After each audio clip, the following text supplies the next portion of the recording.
සුබ උදෑසනක්. තෙරුවන් සරණයි. අපි ඔබට මතක් කළා තේරවාදයට අනුව සම්මා සම්බුදුරජාණන් වහන්සේගේ දේශනාව තේරුම් ගැනීම සඳහා යන ගමනක් මේක. ඒ ගමනාන්තය ඔබ බලාපොරොත්තු වන ඒ පරිපූර්ණ සැනසීම සතුට කියන එකත් ඔබට විශේෂයෙන් මතක් කළ යුතුමයි. ඉතින් අපේ ස්වාමීන් වහන්සේ බොහොමත්ම කරුණාවෙන් අදත් සූදානම්ව සිටින්නේ වැඩම කොට සිටින්නේ අපිට මෙම ගැටලු ඇත්තරම ධර්මයේ සම්බන්ධයෙන් අප පහදාගත යුතු මේ කාරණා පිළිබඳව මනා අවබෝධයක් අපිට ලබා දෙන්න උන්වහන්සේ සූදානම්ෙන් සිටින්නේ. අන්තර්ජාතික තේරවාද ධර්මායතනයේ අනුශාසක පූජ්‍ය වටගොඩ මග්ගවිහාරී ස්වාමින්ද්‍රයන්න් වහන්සේව ඉතාමත් ගෞරවයෙන් අපි පිළිගනිමු. අවසරයි අපේ ස්වාමීන් වහන්ස. තෙරුවන් සරණයි. තෙරුවන් සරණයි ශාලිකා. තෙරුවන් සරණයි හැමදෙනාටම. හොඳයි අපේ ස්වාමීන් වහන්ස. අපේ ස්වාමීන් වහන්ස අපි කලින් වතාවේ වැඩසටහන් වලදී අවබෝධ කරගත්තා ඔබ වහන්සේ අපිට පැහැදිලි කර දුන්නා සම්බුද්ධ පරිනිර්වාණයෙන් වර්ෂ 100ක් ගිය තැන මහා සංඝික සහ ථේරවාද ලෙස සංඝ කාර්යය කොටස් දෙකකට බෙදුණු බව. ඊට පස්සේ එම නිකාය දෙකින් මහා සංඝික නිකායට ස්වාමීන් වහන්සේ කුමක්ද උනේ කියන කාරණය අපිට අද ආරම්භයේදීම දැනගන්න පුළුවන් නම් ඉතාමත් වටිනවා ස්වාමීන් වහන්සේ. තෙරුවන් සරණයි හැමදෙනාටම. දැන් අපි බලාපොරොත්තු වෙන්නේ ධර්මය ථේරවාදයට විස්තර කරගන්නනේ. එතකොට අපි විශේෂයෙන් ථේරවාදයෙන් බාහිර වෙච්ච නිකායවල නැත්තම් තෙරුන් වහන්සේලා විසින් ඒ ධර්මය විස්තර කරලා තියෙන ක්‍රමවේදය සහ ඒ නිකායවල ඉතිහාස කතාවත් යම් ප්‍රමාණයකට අපි දැනගෙන ඉන්නට ඕනේ. එතකොට තමයි අපිට සාර්ථකව මොකද්ද නිවැරදි ථේරවාදය කියන එක තේරුම් ගන්නට පුළුවන්, අවබෝධ කරගන්නට පුළුවන්. ඉතින් ඒකෙද්දි අපි කලින් වතාවේ කිව්වා බුදුරජාණන් වහන්සේ පිරිනමන පෑවට පස්සේ අවුරුදු 100ක් ගිය තැන දස අකප වස්තුවක් මුල් කරගෙන විනය කරුණු 10ක් මුල් කරගෙන පළවෙනි බෙදීම සිද්ධ වුණා. ඒක තමයි ථේරවාදයේ සඳහන් වෙන තොරතුර.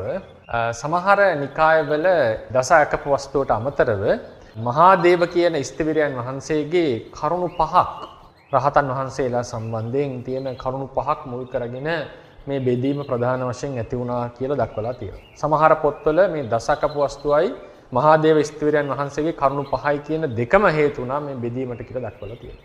ඉතින් ඒ බෙදීමෙන් අනතුරුව මහා සාංඝික සහ ථේරවාද වශයෙන් බුදුරජාණන් වහන්සේගේ ශ්‍රාවක සංඝයා කොටස් දෙකකට බෙදුණා.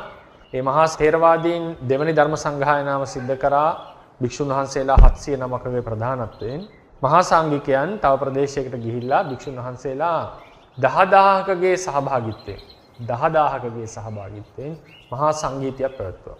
ඉන්පසු මේ මහා සාංඝික කියන කුලකය එතනදී අපේ දීප වංශයේ සඳහන් වෙනවා ථේරවාදීන් විසින් පිළිගන්නා ලද සමහර ධර්ම කොටස් මේ මහා සාංඝිකයන් ඉවත් කළා කියන එක. ඉතින් ඒ දීප වංශයේ පසු කාලේ ලියවිච්ච පොතක් ඒකේ හැටියට කියවෙනවා අභිධර්ම පිටකේ ඉවත් කරා. ඊට පස්සේ ඇතැම් ජාතක කතා ඉවත් කරන්නට යෙදුණා. අපේ ස්වාමීන් වහන්සේ මට සමා වෙන්න දැන් එහෙම ඉවත් කිරීමේ අරමුණ උනේ කුමක්ද ස්වාමීන් වහන්සේ? ඒ කියන්නේ ඒක කියන්න වෙන්නේ ඔවුන් විශ්වාස කරා මේක බුද්ධ වචනයක් නෙවෙයි කියලා. මතිමතාන්තරයක් ඇති වුණා වුණ අතර. වුණ අතර පිළිගැනීමක් තිබුණා. ඒ පිළිගැනීම මත ඉඳලා දැන් අද වුණත් එහෙම අදහස් තේනවනේ නේද? අද වුණත් සමහර ග්‍රන්ථ බුද්ධ භාෂිත නෙවෙයි කියලා කරුණු කාරණා ඉදිරිපත් කරනවා. ඒ වගේ මේ මහා සංඝිකයනුත් ඒ සමහර ග්‍රන්ථයන් බුද්ධ භාෂිත නෙවෙයි කියලා බැහැර කරන්නට යෙදුණා. විශේෂයෙන් නිද්දේශ පාළි වගේ එකක් බැහැර කරන්නට යෙදුණා. ඉතින් ඒ විදිහට කාලයක් ගියාට පස්සේ මේ ථේරවාදීන් සහ මහා සංඝිකයන් කුලක දෙකක් වශයෙන් ඉන්නකොට මේ මහා සංඝික පිරිස රජගහ නුවරින් උතුරු දිශාවට ඇත්තටම කියනවා නම් ඒක වයඹ පැත්තට වෙන්න බර වෙන්නට උතුරු ඉන්දියාවේ වයඹ දිශාවට වගේ සංක්‍රමණය වුණා.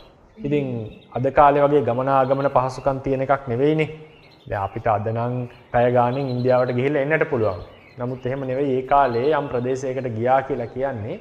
ඉතින් ඒක කාලෙම සමහරට ජීවිත කාලෙම මේ ප්‍රදේශයේ ජීවත් වෙනවා වෙන්න පුළුවන්. ආපහු අනිත් කලින් ප්‍රදේශයට එන්නේ නැති වෙන්නත් පුළුවන්.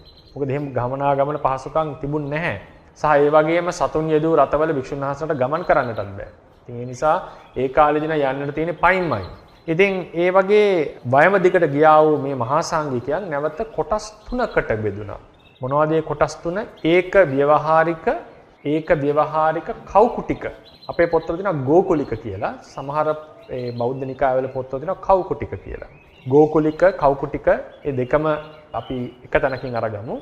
ඒක ව්‍යවහාරික, කෞකුටික සහ ලෝකුත්තරවාදීන් කියලා කොටස් තුනකට කැඩුනා. උන් කොටස් තුනකට කැඩුනා. ඒ වගේම ඒ කුලකෙන් නැවත ප්‍රඥප්තිවාදීන් සහ බහුශ්‍රුතීය කියලා තවත් කුලක දෙකක් ඇති වුණා. මේ විදිහට ඒ වයඹ දිසාවට ගියපු ඒ මහා සාංඝිකයන්ගෙන් විශේෂයෙන් ප්‍රධාන වශයෙන් කොටස් තුනකුත් ඒ වගේම පසු කාලයේදී නැවත ප්‍රඥප්තිවාදීන් බහුශ්‍රුතියන් කියලත් කොටස් දෙකක් බෙදෙනවා. මේ වගේ කොටස් පහකට වුන් කැඩී ගියා. ඉතින් මේවා පිළිබඳව මේ ප්‍රදේශ සම්බන්ධයෙන් එක එක වෙනස් තොරතුරු සඳහන් වෙනවා ඉතිහාසමය පොත්වල. එක විදිහකට තමයි මම මේ විස්තර කරන්නේ. ඉතින් ওই විදිහට මහා සාංඝිකයන් ප්‍රධාන වශයෙන් ඒක ව්‍යවහාරික, කෞකුටික, ලෝකුත්තරවාදීන් කියලා කොටස් තුනකට බෙදුණා. ඒ වගේම පසුව ප්‍රඥප්තිවාදීන් සහ බහුශ්‍රුතිය කියලා තවත් කොටස් දෙකකට කැඩුනා. මේක තමයි මහා සාංඝිකයන්ට සිදුවෙච්ච දේ පසු කාලයේදී.